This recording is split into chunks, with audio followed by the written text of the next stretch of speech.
যদি মানুষের উপকার করতে চাও, যদি মানুষের ভালো করতে চাও, পার্টির নেতা হওয়ার দরকার নেই।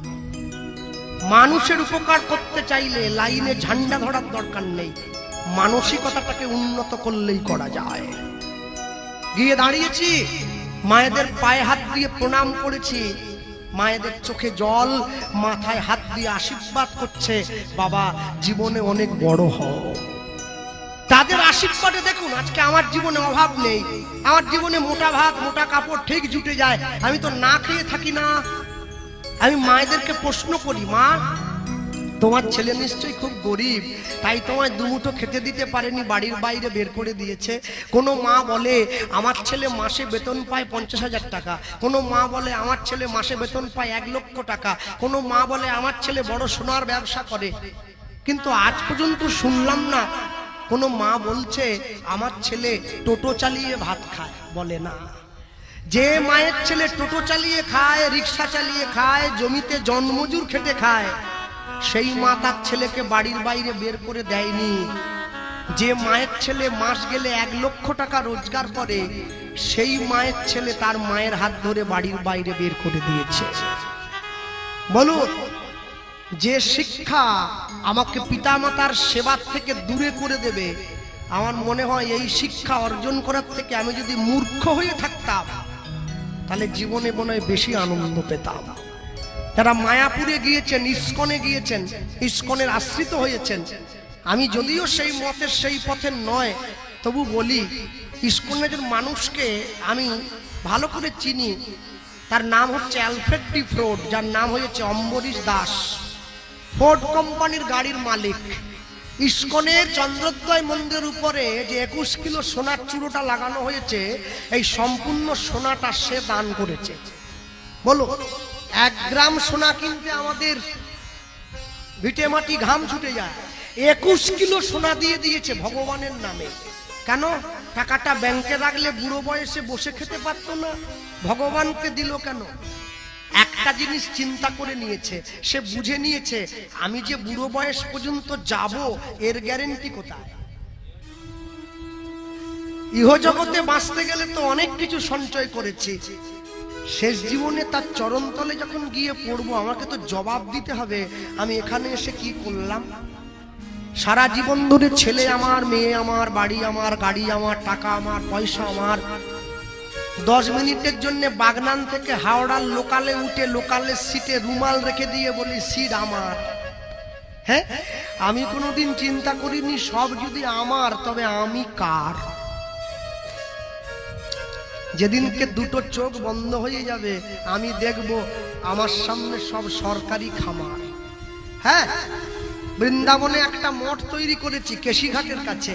আমার বাংলা থেকে বহু মানুষে যায়, তাদের কাছে বৃন্দাবনে ঘর ভাড়ার টাকা থাকে না, গরিব মানুষ, তাদের সেবার জন্য মঠটা বানানো হয়েছে আমার ক্ষমতা অনুযায়ী।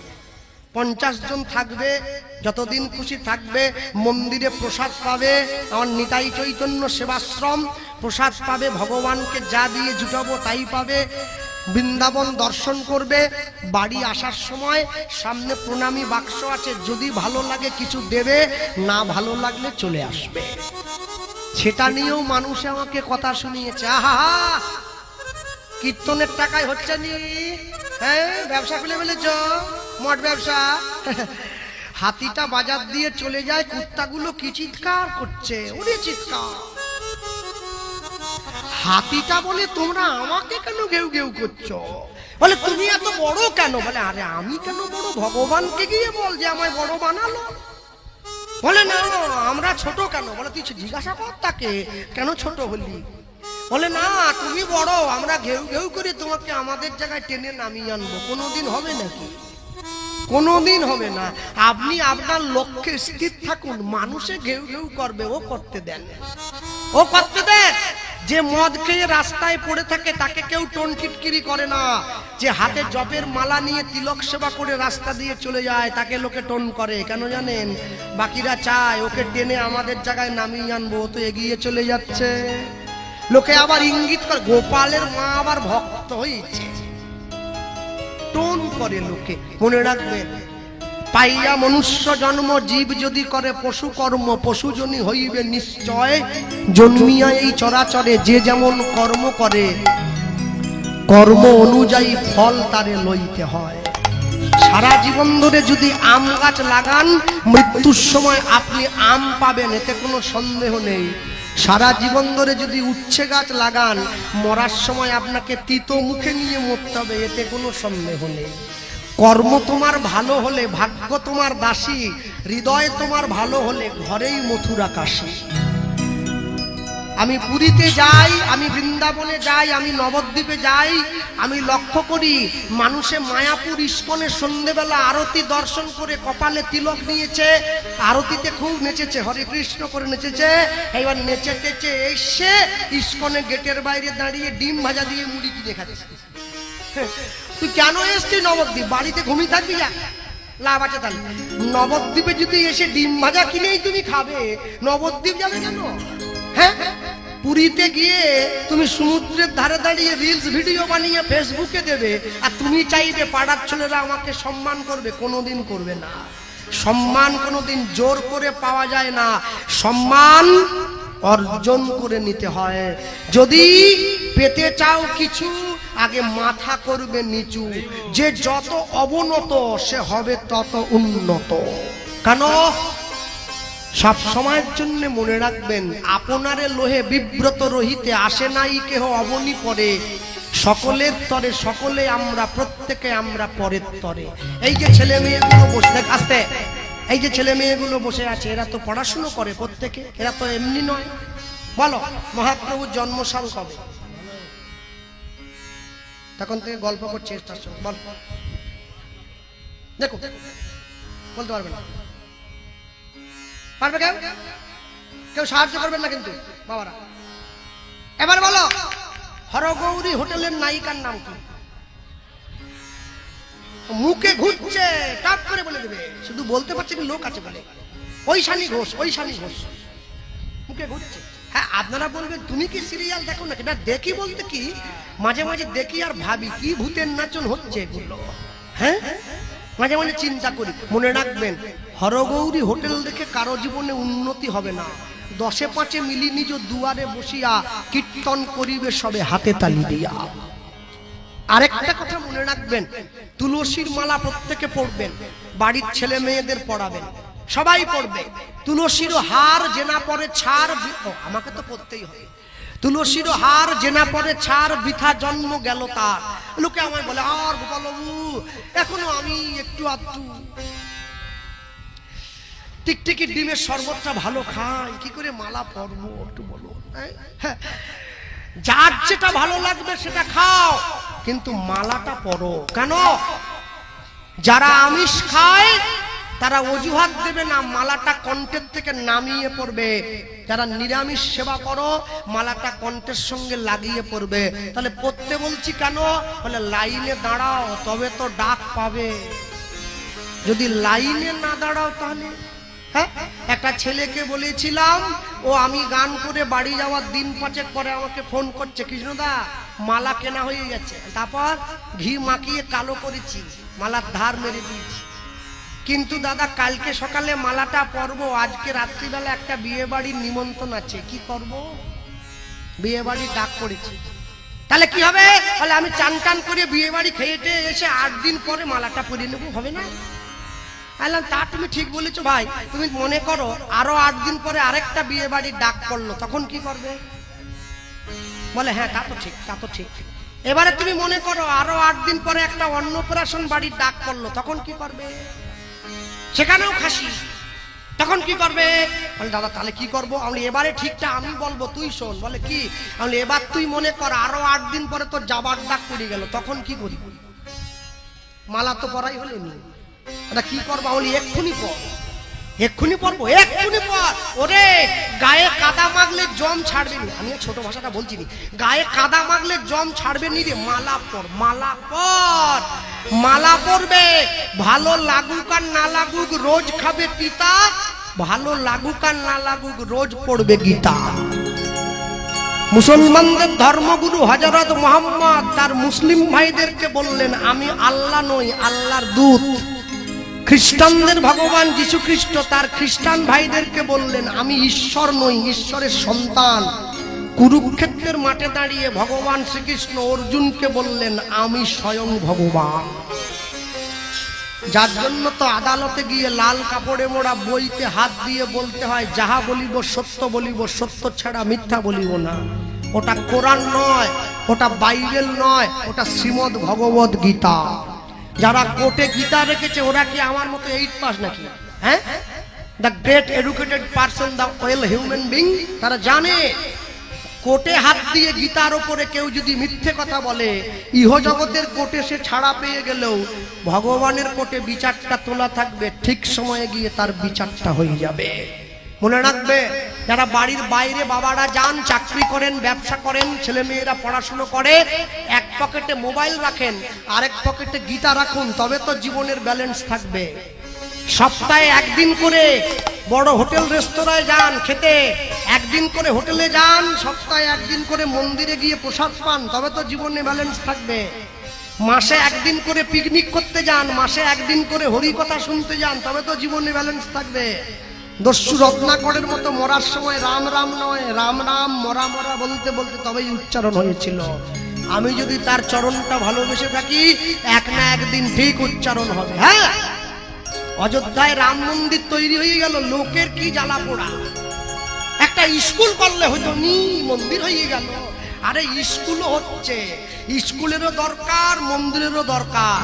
সমাজকে সুন্দর করতে গেলে পুলিশের যেমন দরকার, সমাজকে ভালো করতে গেলে সাধুরও তেমন দরকার। একটা দিক কম হয়ে গেলে সমাজের শৃঙ্খলতা ভেঙে পড়বে।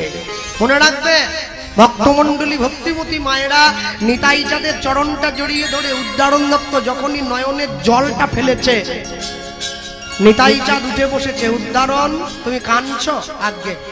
হ্যাঁ, ভারতবর্ষের জাতীয় খেলা কি?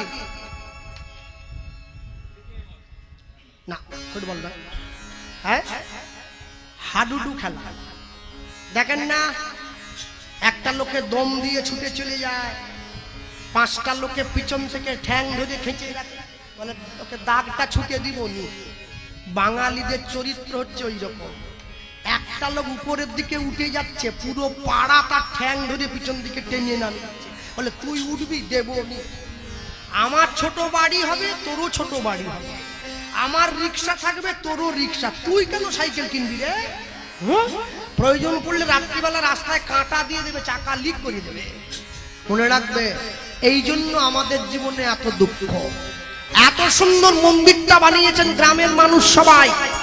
আমি আসি চাই আর না আসি, আরেকটা কাজ করবেন কি, গ্রামের মানুষে পয়সা দিয়ে ভিক্ষা করে এই কমিটির বাবুদের হাতে দেবেন 10 টাকা 5 টাকা করে। এই মন্দিরের উপরে একটা মাইক আর মেশিন লাগানো হবে। আমার ইসলাম ধর্মের ভাইয়েরা ভোর 5টা থেকে নামাজ পড়ে, আমাদের ভগবানের মন্দিরে ভোর 4টে থেকে হরিনাম সংকীর্তন বাজবে। আচ্ছা, তো তবেই তো আমরা বুঝবো হরিনাম শুনে আমাদের ঘুম ভাঙছে, আমরা ভগবানের নাম নিয়ে সকালবেলা কর্মে ব্রতী হচ্ছি। নিতাই গৌর হাত ধরেছে, নিতাই চাঁদ উঠে বসে উদ্দারণ দত্তকে বলে উঠছে, উদ্দারণ মেয়ে তুমি পাবে, চিন্তা করো না। হ্যাঁ, উদ্দারণ দত্ত কি চিন্তা করলো? প্রভু, আমি যখন চিন্তা করেছি মেয়ে পেয়ে গেছি। কি? বর্ধমান জেলার অম্বিকা কালনায় সূর্যদাস পণ্ডিত বলে একটা লোক আছে, গৌরীদাস পণ্ডিতের বড় ভাই। গৌরীদাস পণ্ডিত বৈষ্ণব জগতে খুব উল্লেখযোগ্য নাম। তার বড় ভাইয়ের নাম সূর্যদাস পণ্ডিত। সূর্যদাস পণ্ডিতের 2টো কন্যা, বড় মেয়ের নাম বসুধা, ছোট মেয়ের নাম জাহ্নবা। 2টো মেয়েরই বিয়ের বয়স হয়েছে। যে বাড়ির মেয়ে নিরামিষ খায়, সে যদি কোনো আমিষ খাওয়া ছেলেকে বিয়ে করে, তাহলে মেয়েটার জীবন নরক হয়ে যাবে। যে বাড়ির ছেলে নিরামিষ খায়, সে যদি কোনো আমিষ খাওয়া মেয়েকে বিয়ে করে, তাহলে ছেলেটার জীবন নরক হয়ে যাবে। যে যেমন তার সঙ্গে দিতে হবে তেমন, যার যেমন ভাব তার তেমন লাভ, যার যেমন কান তার কানে ঢোকে তেমন গান। তাহলে বড় মেয়ে বসুধার বিয়ের বয়স হয়েছে। উদ্দারণ দত্ত মনে মনে ভাবছে, আমার বন্ধুর মেয়েটার সঙ্গে যদি আমার প্রভুর বিয়েটা দিতে পারি, আমার বন্ধুত্বের সম্মানও রাখা হবে, আর প্রভুর জন্য উপযুক্ত পাত্রীও পাওয়া হবে। হাতটা ধরে নিয়েছে, হাতটা ধরে নিয়ে নিতাই চাঁদকে সঙ্গে নিয়ে চলে যাচ্ছে। কোথায়? একদম সোজা মেয়ের বাড়িতে, মেয়ের বাবার কাছে। কি? মুরারি মুকুন্দ জগদানন্দ কৃষ্ণ নামের বর্ণে বর্ণে সুধা ঝরে উলুধ্বনি বিদায় হরিব জগদানন্দ কৃষ্ণ নামের বর্ণে বর্ণে সুধা ঝরে মুরারি মুকুন্দ জগদানন্দ কৃষ্ণ নামের বর্ণে বর্ণে সুধা ঝরে মুরারি মুকুন্দ তাই গৌর প্রেমানন্দ হরিব কৃষ্ণ নামের বর্ণে বর্ণে সুধা ঝরে দয়াল শিরোমণি করুণার খনি দয়াল শিরোমণি অগ করুণার খনি দেখো দয়াল শিরোমণি করুণার খনি দয়াল শিরোমণি করুণার খনি আছো বিশ্বময় চরাচরে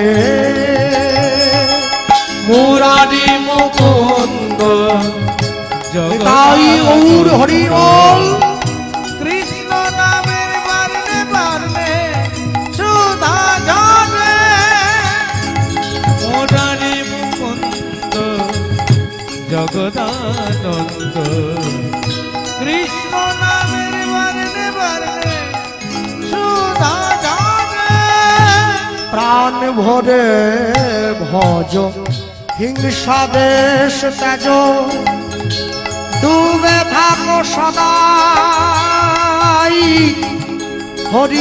হরিনাম সুধা মাঝে প্রাণ ভরে ভজ হিংসা বেশ তেজ ভজ ভাই ভজ ভাই ভজ ভাই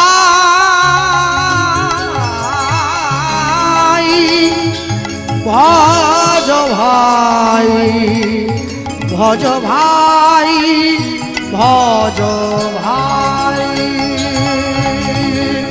প্রাণ ভরে ভজ হিংসা দেশ তেজ ডুবে থাকো সদাই হরিনাম সুধা মাঝে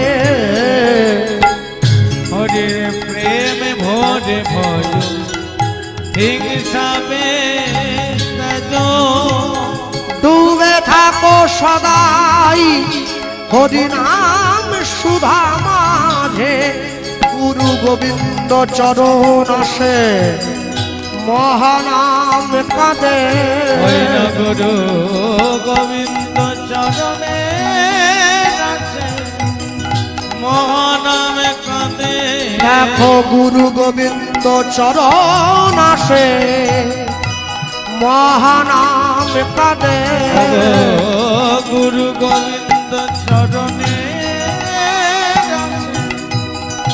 মহানামে কাঁদে এবে গড়াবে ব্রজের রজে মুরারি মুকুন্দ জগদানন্দ হরিনাম করো ভাই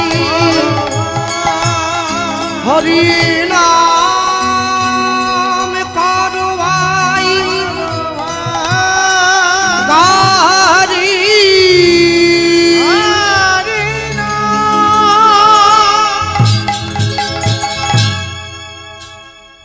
নিতাই চাঁদের হাতটা ধরে উদ্দারণ দত্ত চলে এসেছে মেয়ের বাড়িতে। সূর্যদাস পণ্ডিতের বাড়ির দরজায় দাঁড়িয়ে ভক্ত দুপুর বেলায় দরজায় টোকা দিয়ে ডাক দিচ্ছে, সূর্যদাস, ও ভাই সূর্যদাস, দরজাটা খোলো গো। সূর্যদাস পণ্ডিত ছুটে গিয়ে দরজাটা খুলে দিয়ে তাকিয়ে দেখছে দরজার সামনে ছোটবেলাকার বন্ধু দাঁড়িয়ে আছে, উদাহরণ দত্ত। মনে রাখবেন, বিপদের দিনে যে পাশে এসে দাঁড়ায় তাকে বলা হয় বন্ধু। বিপদের দিনে নিজের পকেটের পয়সা দিয়ে যে আপনার উপকার করে তাকে বলে বান্ধব। আপনার আত্মার সঙ্গে যখন তার আত্মার মিল হয়ে যায় তখন সে আপনার আত্মীয়। আত্মীয় মানে এই নয় মাসে মাসে একবার করে এসে বাড়িতে পোল্ট্রি মুরগি খেয়ে চলে যাবে টাকা ধ্বংস করে। আত্মীয়ের একটা উদ্দেশ্য আছে, আত্মীয় আপনাকে ঈশ্বর চরণে নিয়ে যাবে, তবে আত্মীয়ের উদ্দেশ্য সঠিক হবে।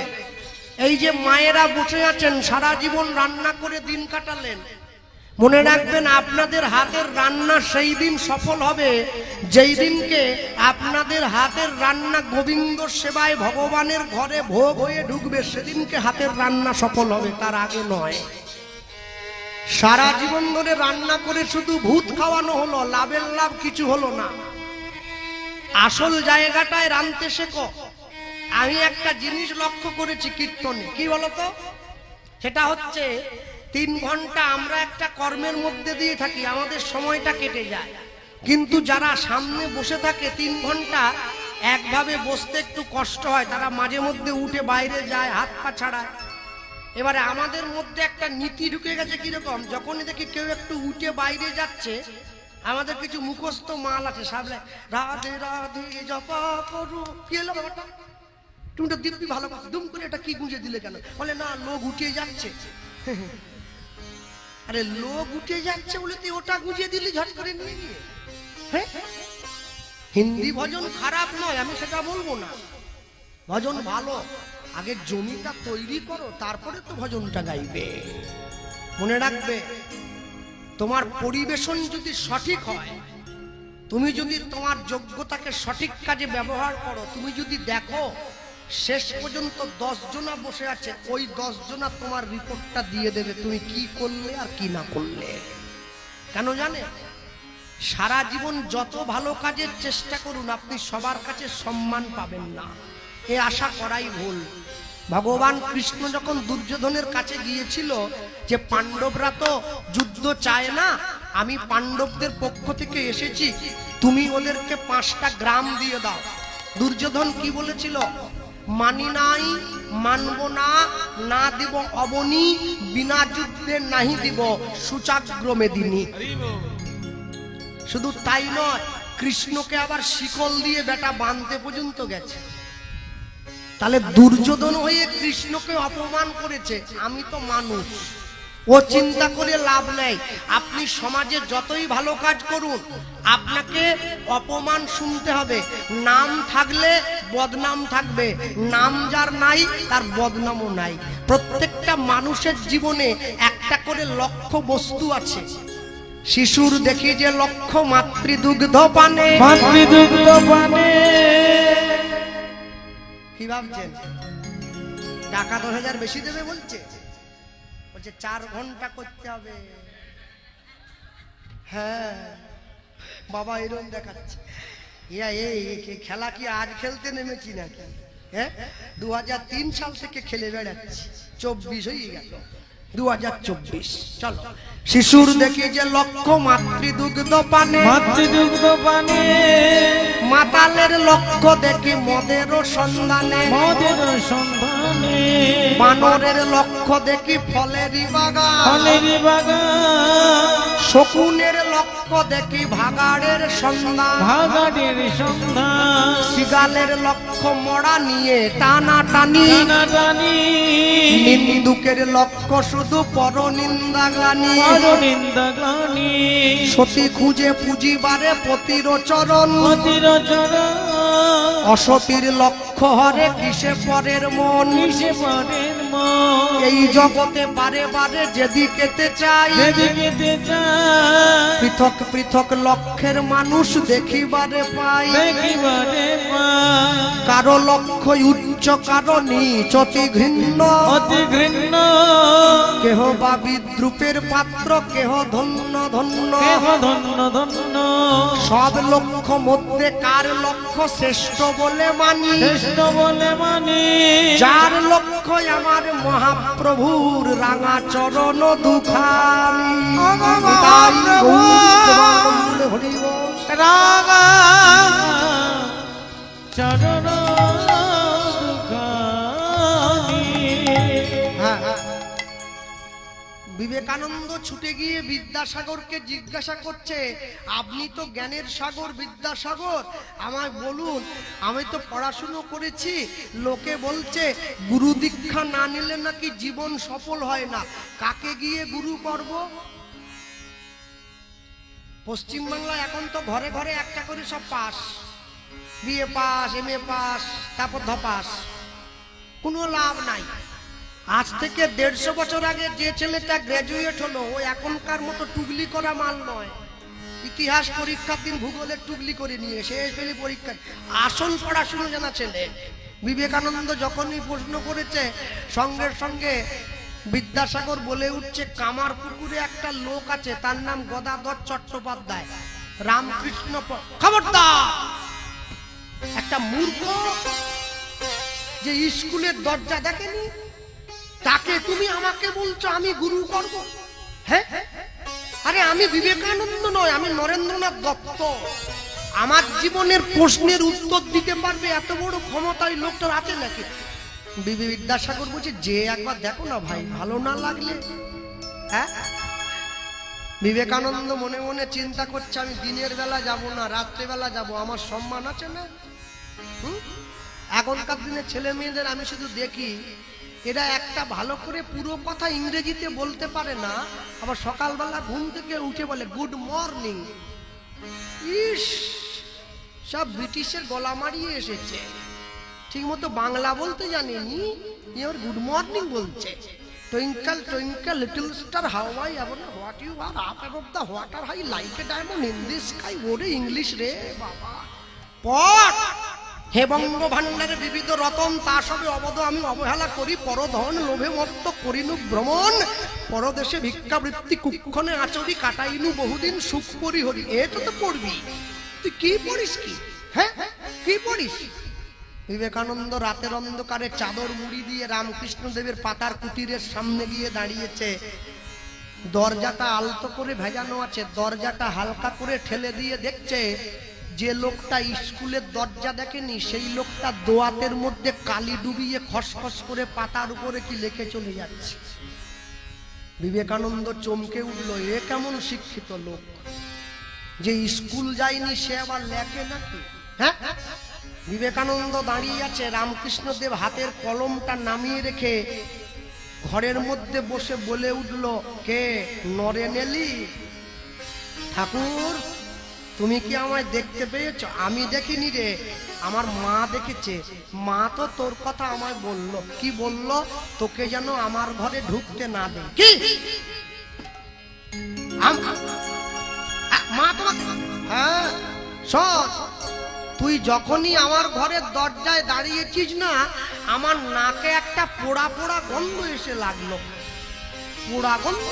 হ্যাঁ, আমার মনে হলো অহংকারের আগুনে কেউ একটা জ্বলছে, তার অন্তরটা পুড়ছে, সেই গন্ধ আমার নাকে লেগেছে। এ নরেন, ঘরে ঢুকিস নি রে, আমার কুটিরটা অপবিত্র হয়ে যাবে, ঢুকিস নি বাবা। তুই দাঁড়া, আমি বাইরে আসছি। আসতে আগে বলে দে, নামটা কি? গদাধর চট্টোপাধ্যায়। রামকৃষ্ণ পরমহংসদেব কেন? আমাদের নাসিকা থেকে মস্তক পর্যন্ত নিঃশ্বাসটা যে আসা যাওয়া করে, এই নিঃশ্বাসের ক্রিয়াটা হচ্ছে 12 আঙুল। আপে গিয়ে ডাউনে ফিরে না এলে মরা বলে ঘোষণা হয়ে যাবে। তাহলে 12 আঙুল যে শ্বাস প্রশ্বাসটা চলে, মিলিয়ে নেন। 1 আঙুল কমালে জীবের জ্ঞানের উদয় হয়, জ্ঞানের উদয় হয়। 2 আঙুল কমালে জীবের নিরানন্দ যায়, নিরানন্দ যায়। 3 আঙুল কমাইলে ত্রিতাপ জ্বালা যাবে দূরে, যাবে দূরে। 4 আঙুল কমাইলে চতুর্বিধ মুক্তি তুচ্ছ করে, তুচ্ছ করে। 5 5 আঙুল কমাইলে পঞ্চ বানে পড়ে কাঁটা, মনে কাটা 6 আঙুলে ঘুচে যায় ষড়রি পুরলেটা, সররি বুলাটা 7 আঙুল কমাইলে সপ্ত তাস করে ছেদ, করেছে 8 আঙুল কমাইলে অষ্টতালা করে ভেদ, অষ্টতলা করে ভে 9 আঙুল কমাইলে নবদ্বারের কপাটাটা, কপাটাটা 10 আঙুল কমাইলে দূরে যায় দশেন্দ্রিয়ের লেঠা, দশেন্দ্রিয়ের লাঠা 11 আঙুল কমাইতে যদি পারে কোন জন, কোন দিব্য চক্ষে দিব্য মূর্তি করে দর্শন, করে দর্শন 12 আঙুল যেই জন কমাইতে পারে, কমাইতে পারে পরমহংস হইয়া ভাসে আনন্দের সাগরে, আনন্দের সাগরে। এই জন্য রামকৃষ্ণ পরমহংস বলে তারে। নরেন ঠাকুর আমাকে আমাকে আমাকে বিদ্যাসাগর মশাই পাঠিয়েছে, নাকি দীক্ষা টিক্ষা কি একটা ব্যাপার আছে? ঠিকই ধরেছিস, আমার সঙ্গে আয় দেখিনি। বিবেকানন্দের হাত ধরে রামকৃষ্ণদেব গঙ্গার পাড়ে নিয়ে গিয়ে দাঁড়িয়েছে। নরেন দেখ তো নদী দিয়ে ওগুলো ওই যে ভট ভট ভট ভট শব্দ করে কি চলে যাচ্ছে ঠাকুর, ওগুলো তো স্টিমার। আচ্ছা তুই তো পড়াশুনো করেছিস? বলে হ্যাঁ। আচ্ছা বল দেখি এই স্টিমার গুলো কামারপুকুর থেকে চন্দননগর যেতে কতক্ষণ সময় লাগে? ও ঠাকুর ওটা তো মেশিন বসানো আছে, ঘন্টা 2-1 মধ্যে পৌঁছে যাবে। আচ্ছা ওই দূরে তাকিয়ে দেখ, ছোট টিমটিমি আলো জ্বলছে, হাতে বইটা টানছে, ওটাকে কি বলে? ওটাকে তো নৌকো বলে। আচ্ছা এবারে তুই বল ওই নৌকোগুলো কামারপুকুর থেকে চন্দননগর যেতে কত সময় লাগবে? ঠাকুর ওতে তো মেশিন নাই, ওটা হাতে টানা ডিঙি নৌকো, ওটা ওই ঘন্টা 5 মতো লাগবে। আচ্ছা নরেন স্টিমারের সঙ্গে যদি নৌকোটা দড়ি দিয়ে বেঁধে দেওয়া হয় তাহলে নৌকোটার কতক্ষণ সময় লাগবে? বিবেকানন্দ বলে ঠাকুর এই জন্য লোকে তোমাকে পাগল বলে। বলে কেন? বলে আরে স্টিমারে মেশিন আছে, নৌকোতে মেশিন নেই। স্টিমারের সঙ্গে নৌকোটা দড়ি দিয়ে বেঁধে দিলে স্টিমারটা যে সময় চন্দননগর যাবে নৌকোটা সে সময় যাবে। এটা কি তুমি বোঝো না? রামকৃষ্ণ দেব বলে আমি তো বুঝি রে শালা, তুই তো বুঝিস না। কেন? হ্যাঁ তুই কি ভাবলি তোকে গঙ্গার পাড়ে টেনে এনে আমি নৌকোর গল্প শোনাচ্ছি? বল তবে হ্যাঁ গুরুর দেহটা হচ্ছে স্টিমার, ওখানে কৃষ্ণ নামের মেশিন বসানো আছে, পাগল কোথাকার। শিষ্যের দেহটা ডিঙি নৌকো, ওটা হাতে টানছে, সংসার সমুদ্রে বেঁচে বেড়ায়। একবার যদি শিষ্য হয়ে গুরুদেবের এই স্টিমারের সঙ্গে ভক্তিরূপী দড়ি দিয়ে নিজের দেহটা বেঁধে দিতে পারিস তাহলে গুরুদেবের সঙ্গে সঙ্গে শিষ্য হয়ে তুইও সঠিক সময়ে গোবিন্দ চরণে পৌঁছে যাবি। তাই হরি বল। রামকৃষ্ণ দেবের পরমহংস দেবের আশীর্বাদ মাথায় নিয়ে বিবেকানন্দ চলে গিয়েছিল আমেরিকার চিকাগো শহরে হিন্দু ধর্মের মান উন্নয়নের জন্য। আমেরিকাবাসী বিবেকানন্দকে সম্মান দিয়েছে। আজকে যেমন আপনারা আমাকে আসরটা ছেড়ে দিয়েছেন, বিবেকানন্দকেও আসরটা দেওয়া হয়েছিল, তবে 4 ঘন্টা বা 3 ঘন্টার জন্য নয়, 5 মিনিটের জন্য। হ্যাঁ আপনার 24 বছর বয়স, আপনি ধর্ম সম্বন্ধে কি জানেন যে বলবেন? আচ্ছা মহাপ্রভু যখন সন্ন্যাস হয়েছিল বয়স কত ছিল? 24। বিবেকানন্দ আমেরিকার চিকাগো ধর্মসভায় যখন গেল বয়স কত ছিল? 24। সমাজের জন্য যদি কিছু করতে চাও যৌবন বয়সে করো, বুড়ো বয়সে হরি বল হয় না, হরি বল হাওয়া বেরিয়ে যায়, হাওয়া বেরিয়ে যায়।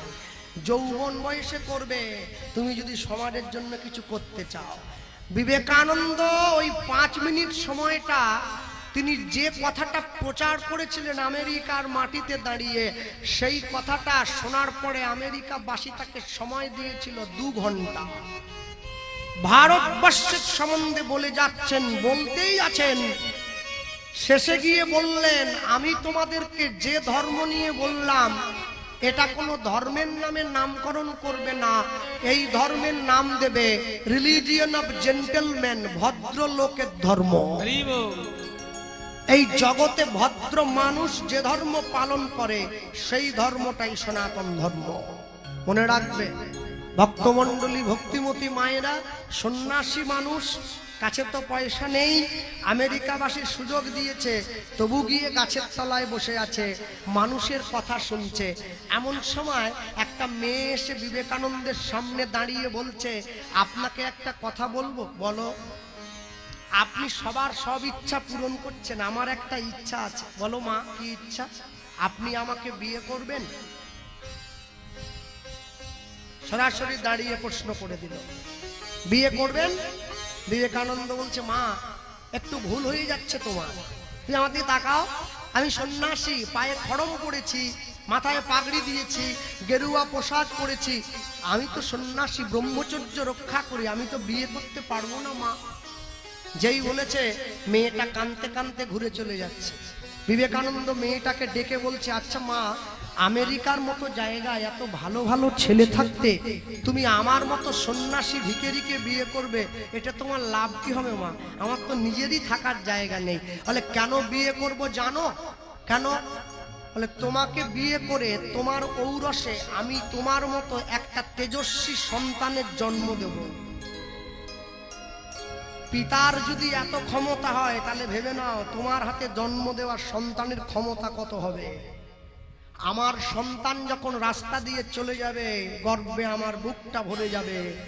আমি মানুষকে ডেকে বলবো, ওই দেখো বিবেকানন্দের সন্তান রাস্তা দিয়ে হেঁটে যাচ্ছে। বিবেকানন্দ মেয়েটিকে ডেকে বললেন, মা তুমি খুব ভালো একটা প্রশ্ন করেছো, অনেক দূর পর্যন্ত ভেবেছো। শোনো, তোমার দরকার আমার মতো একটা ছেলে। হ্যাঁ, আমারও যে দরকার তোমার মতো একটা মা। এটা বুদ্ধি করলে হয় না? তুমি আজ থেকে আমাকেই তোমার ছেলে করে নাও, তাহলে বিয়েও করতে হলো না, আমার ব্রহ্মচর্যটাও অটুট থেকে গেল, আর তুমিও আমার মতো ছেলে পেয়ে গেলে, আমিও তোমার মতো মা পেয়ে গেলাম। মাকে মাদার আর্থারের নোবেল, ছেলেকে স্বামী বিবেকানন্দ। পরবর্তীকালে মা হয়েছিল কে? দেশের জন্য প্রাণ নিবেদন করে দিয়েছিল ভগ্নী নিবেদিতা। মনে রাখবে, এই সনাতন ধর্মে যারা বসবাস করছে, আমি অবাক হয়ে যাই। বাঙালি হয়ে 25শে ডিসেম্বরে কেক কেটে খায়, নির্লজ্জগুলো সব। বাঙালি হয়ে 1 জানুয়ারিতে মাংস ফিস্টি করে খায়। বাঙালি হয়ে ছেলে মেয়ের জন্মদিনে কেক কাটে, মোমবাতি নেভায়, ছেলে মেয়ের জন্মদিনে একটা ছুরি তুলে দেয়, প্লাস্টিকের ছুরি। আজকে কেক কাট, কালকে গলা কাটবি না, আজকে প্লাস্টিকের ছুরি নে, কালকে লোহার ছুরি দেবো। হ্যাঁ, বাঙালি বাড়ির মেয়েরা বাঙালির খায়, বাংলা মায়ের পরে, বাংলা মায়ের কোলে মাথা দিয়ে ঘুমায়। স্কুলে যাওয়ার সময় যিশু খ্রিস্টের লকেট কালো কারে করে ঝুলিয়ে স্কুল চলে যায়। কি ব্যাপারটা কি? ব্যাপারটা কি? 33 কোটি দেবদেবী ভারতবর্ষে, তোমরা যিশুর লুঙ্গি ধরে কাছাকাছি করছো কি জন্য? হ্যাঁ, ভারতবর্ষের দেবদেবী কি মরে সব সাফ হয়ে গেল? আমেরিকার থেকে যারা ইস্কনে এসেছে হরে কৃষ্ণ বলতে পারে না, বলে হরে কৃষ্ণ হরে কৃষ্ণ। কেউ গেলেই সামনে দাঁড়িয়ে বলে আমাদের হরে কৃষ্ণ। আমি বাবা বলতে পারছেনি, আমার দলের লোক, দাদা কি সুন্দর বললো। তাহলে আনন্দ করার কিছু, দুঃখ কর। বলে কেন? আমি বলতে পারেনি তবু বলে, তুই বলতে পারিস কিন্তু বলিসনি। যার বলার কথা নয় সে বলছে, আর যার বলার কথা সে নিজের বাপকে বাপ ডাকা ছেড়ে দিয়ে শ্বশুরকে বাপ বলে ডাকা অভ্যাস করছে। কি রে? যে দেশেতে এলো গোরা বদলে গেল দেশের সব নিয়ম ধারা। এবার দেখি শাড়ি ছেড়ে বাংলার মা বোনেরা সব ছেঁড়া ফাটা প্যান্ট পরা। বলো হায় রে হিন্দুর হবে কি? হায় রে হিন্দুর হবে কি? মনে বাসনা থাকিতে কি হবে বলো না, জপিলে তুলসী মালা। তুলসী মালা। চিতে কামনা থাকিতে কি হবে বলো না, পড়িলে কৌপিন ঝোলা। কৌপিন ঝোলা। যোগের নিধি মিলিত যদি ভিক্ষা করলে মূল চাল আর কলা, চালার কলা ত্যাগ করে সোনার কাশি হয়ে সন্ন্যাসী শ্মশানে যেত না ভোলা। শ্মশানে শ্মশানে যেত না ভোলা। একটা কথা প্রচার করে গেলাম রাতের অন্ধকারে মাইকের মাধ্যমে। ইংরেজ যখন ভারত থেকে চলে গিয়েছে শুধু সোনা নিয়ে গেছে 800 জাহাজ, 800 জাহাজ সোনা নিয়ে চলে গেছে। তারপরেও আমরা বেঁচে আছি কেন জানো? আমাদের সংস্কার আমাদের বাঁচিয়ে রেখেছে, আমাদের সভ্যতা আমাদেরকে বাঁচতে শিখিয়েছে, আমাদের ধর্মগ্রন্থ আমাদেরকে নতুন করে বাঁচতে শেখা। মায়েরা একবারে মম ডাক শোনার জন্য খেপে উঠেছে সব। আমার ছেলে আমাকে মম বললো নি, আহা, মম তোমার ভালোবাসা বড় কম। কি মম কি? হ্যাঁ, বাবা বলে, আমার ছেলে আমাকে ড্যাড বলেনি কেন? ড্যাড বলবে কবে? ড্যাড বলবে পড়াশোনা করে এসে বলবে ড্যাড তুমি হ্যাঁ। কিসের ড্যাড? ড্যাড নয়, বাবা বলতে শেখাও। মম নয়, মা বলতে শেখাও। গুড মর্নিং নয়, হরে কৃষ্ণ বলতে শেখাও। জয় নিতাই বলতে শেখাও। রাধে রাধে বলতে শেখাও। সকালবেলা ঘুম থেকে উঠে বড়দের পায়ে হাত দিয়ে প্রণাম করতে শেখাও। তবে তো সংসার সুখের হবে, তবে তো সংসার সুন্দর হবে। সন্ধ্যেবেলা করে চানাচুর মুড়ির বাটি আসতে টুংটুং করে দাঁড়া, শুধু টুংটুং করে কথা বলছি একটা সন্ধ্যা। হ্যাঁ, কথার সময় টুংটুং করলে খুব বিরক্ত লাগে। হ্যাঁ, সন্ধ্যেবেলা চানাচুর মুড়ির বাটি হাতে নিয়ে মা তার মেয়েকে নিয়ে একবারে সংসার ভাঙার গল্প দেখতে ব্যস্ত হয়ে রয়ে পড়েছে। হ্যাঁ, প্রত্যেকটা সিরিয়ালের নায়কদের 4টে করে বউ, 8টা করে কুডনি। দেখছো বসে বসে দেখছো? লজ্জা লাগা দরকার। 10 5 মিলি নিজ দুয়ারে বসিয়া কীর্তন করিবে সবে হাতে তালি দিয়া। প্রত্যেক দিন 10 মিনিট করে হরিনাম করবে। কলকত্তাল নাই বা থাকলো ঘরে, হাত তালি দিয়ে হরিনাম করবে। এর জন্য কিচ্ছু দরকার নেই। হ্যাঁ, মনে রাখবেন সব সময়ের জন্য, যে নদী হারাইয়ে স্রোত চলিতে না পারে, সহস্র শৈবাল ধাম বাঁধি আসি তারে। যে জাতি জীবন হারা অচল অসার, পদে পদে বাঁধে তারে জীর্ণ লোকাচার। আমরা মেদিনীপুরের দিকের লোক, আমার বাড়ি পশ্চিম মেদিনীপুর, জঙ্গলমহল। জঙ্গলমহল আগে যখন আমরা আপনাদের এইসব দিয়ে কীর্তনে আসতাম না, আমাদেরকে ভালো বাড়িতে বাসা দিত নি। হ্যাঁ, বলে মেদিনীপুরের লোক গরু চড়ায়, কাল্লা রে গোটা গায়ে সব তেল কাটানি গন্ধ, সব এটা বৈশাখ মাসে সর্ষের তেল মাখে চাপচাপে সব। হ্যাঁ, ভুলে গেছে বিদ্যাসাগরের মেদিনীপুর। বর্ণ পরিচয় পড়ে জীবনের প্রথম শিক্ষা লাভ করেছে, আর আমাকে পাঠিয়ে দিচ্ছে অন্ধকার ঘরে। যা যা। মেদিনীপুরের লোক গরু চড়ায়, আর শহরের লোক কি চড়ায়? কুত্তা। কুত্তা কুত্তা সকালবেলা ঘুম থেকে উঠে কুত্তার শিকল নিয়ে আহ আহ। হ্যাঁ, আর যারা গরু চড়ায় ওরা গাইয়া ভূত, যারা কুকুর চড়ায় ওরা আধুনিক। যারা গরু চড়ানোকে ছোট করে, কুকুর চড়ানোকে বড় করে, ওদেরকে বলবেন তোমরা কাল সকাল থেকে উঠে কুকুরের দুধ দিয়ে চা করে খাবে। গরুর দুধ বন্ধ। খাওয়ার বেলা তোমাদের গরুর দুধ চাই, চড়াবার বেলা কুকুর চাই। ইস বাবা, বিশাল আধুনিক হচ্ছে। মনে রাখবে, আধুনিক হওয়া মানে কুকুর চড়ানো নয়, আধুনিক হওয়া মানে হাতে স্মার্ট ওয়াচ করা নয়, আধুনিক হওয়া মানে জিন্সের প্যান্ট আর টাইট ফিট গেঞ্জি পরে নেওয়া নয়। আধুনিক হওয়া মানে নিজের মানসিকতাকে অনেক উন্নততর স্তরে নিয়ে যাওয়া। অনেক উন্নতি করতে হবে নিজের মনোভাবকে, তবে তুমি আধুনিক হতে পারবে। এমনি এমনি হবে না। কেন? সব সময় মনে রাখবেন, পৃথিবীতে দাঁড়িয়ে আমি শুধু একটুখানি আপনাদের মনে করিয়ে দেব, আমি মানুষ চেয়েও করেছিলাম ভুল। মনে পড়ে তো? আমি মানুষ চেয়েও করেছিলাম ভুল। তুমি ছিলে শুধু রং করা পুতুল, আমার ভুল ভাঙাতে মনের ওপর পর্দা দিলে টেনে। আমি দুঃখ পেলে খুশি হলাম জেনে, আমি দুঃখ পেলে খুশি হলাম জেনে। তুমি নিজের মুখে বললে যেদিন সবই তোমার অভিনয়, সত্যি কোনো কিছু নয়। আমি দুঃখ পেলেও খুশি হলাম জেনে, আমি দুঃখ পেলেও খুশি হলাম জেনে। আমার নিজের ভাগ্নি চাকরি করে, বিরাট ডাক্তার, ক্যান্সার স্পেশালিস্ট, এসএসকেএমে থাকে, চাকরি করে, 2000 টাকা ভিজিট। আশ্চর্য কি জানেন, সংস্কার অর্জন করেছে। রুগীর হাতটা ধরে, নাড়িটা ধরার আগে কপালে প্রেসার মাপার যন্ত্র হোক, টেলিস্কোপ হোক, কপালে ছুঁয়ে রাধে রাধে, তারপরে রুগীর গায়ে সেটা স্পর্শ করে। এমনি সংস্কার নয়। হ্যাঁ, আমি নিজে ধর্ম প্রচার করি, আমার ঘর কানা হলে লোক মানবে না, সোজা নয় এত। মনে রাখবেন, আমাদের বাড়িতে এখনো নিয়ম আছে, 2024 সালে দাঁড়িয়েও, এত আধুনিক যুগ হয়েও বাড়ির ছোটরা প্রত্যেকদিন সকাল সন্ধ্যায় বড়দের পায়ে হাত দিয়ে প্রণাম করে, ভুলটা করে না। মনে রাখবেন, সংস্কার দান করবেন, বাড়ির ছেলে মেয়েদের উপযুক্ত সংস্কার। আনন্দ আর নেই কো যেখানে,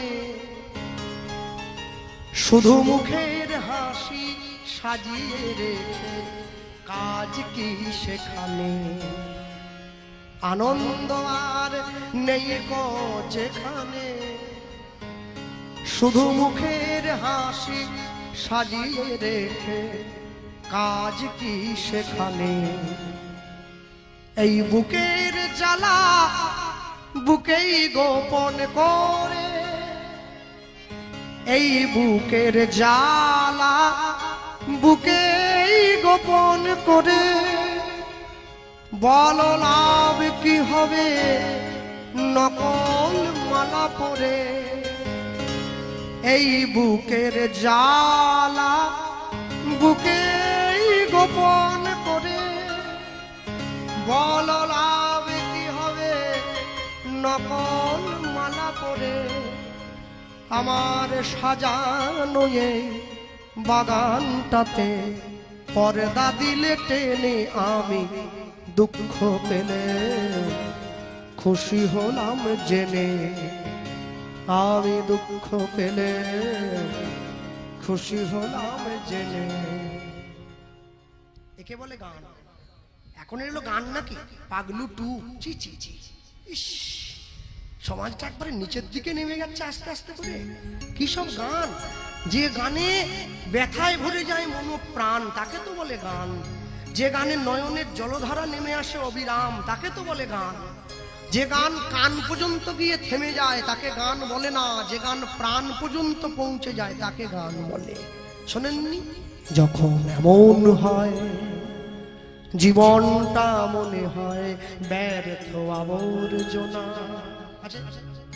ভাবি গঙ্গায় ঝাঁপ দি, রেলের লাইনে মাথা রাখি, কে যেন হঠাৎ বলে আয় কোলে আয়, আমি তো আছি বললিটা কি। মা গো সে কি তুমি, সে কি তুমি, লাঞ্ছনা শুধু লাঞ্ছনা, স্বজনের কটু গঞ্জনা, দিন রাত শোয়ে শোয়ে যখন সারাটা গায়ে আগুন জ্বলে, কে যেন হঠাৎ বলে আয় কোলে আয়, আমি তো আছি বললিটা কি। মা গো সে কি তুমি, সে কি তুমি, যখন ভালোবাসা বহু পথ ঘুরে চলে যায় দূর থেকে দূরে, যখন ভালোবাসা বহু পথ ঘুরে চলে যায় দূর থেকে দূরে, বন্ধুর দরজায় যত কিছু করার হাত যায় থেমে, কে যেন হঠাৎ বলে আয় কোলে আয়, আমি তো আছি বললিটা কি। মা গো সে কি তুমি, সে কি তুমি, মা গো সে কি তুমি।